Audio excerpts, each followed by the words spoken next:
What if I told you that Squid Game's red light, green light is not just a children's deadly game?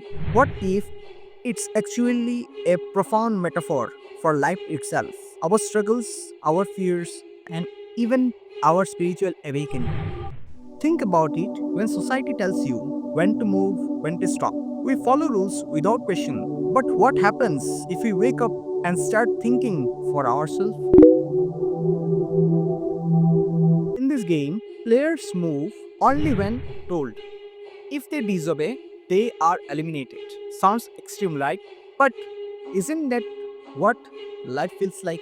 From childhood, we were told when to study, when to work, when to retire. Once you step out of line and you risk failure, punishment, and even rejection. But here's the question: who really decides when you can move? The truth is, most people's life moves on an autopilot mode, waiting for someone else's green light. But spiritual process begins when you stop seeking permission and start trusting yourself. Let's be real. Most players aren't eliminated because they moved at wrong time, but because of fear. They froze, lost their balance. Fear does the same thing in real life.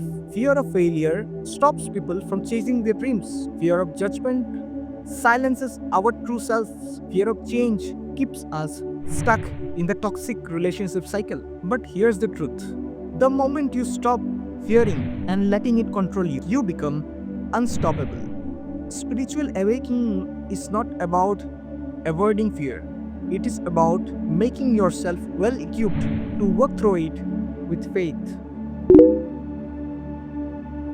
The ones who survived weren't the fastest, they were the most still.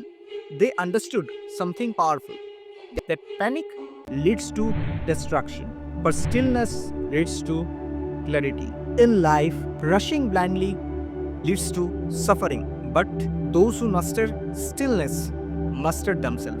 True wisdom isn't just about action, it is about knowing when to move and when to stop and when to let go. Find that balance, and you will always find the way forward. At first, players were lost, they had no idea what was happening. But the ones who adapted, observed, and trusted themselves, they made it through. This is exactly what the spiritual journey looks like. At first, we are clueless, lost in illusion. But those who wake up, those who see beyond the rules of society, they move differently. Just like the enlightened masters, those who understand the game of life, they don't move with fear, they move with a purpose. And here is the biggest lesson of all: survival is not just about moving alone, it is about moving together. In Squid Game, some abandoned others to save themselves, but those who showed compassion found something much more valuable than survival. They found the purpose. In life, selfishness may bring temporary success.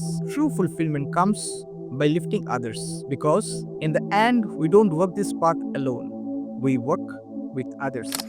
So now, I ask you, are you waiting for someone else's green light? Are you letting fears control you? Are you moving through life unconsciously, or are you fully awake?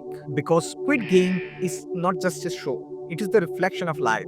The question is, are you playing consciously, or are you just following the rules unconsciously in ignorance? If this video made you think, don't forget to like, subscribe, and share it with those who needs to see this. And remember, you have the power to choose when to move. Thank you.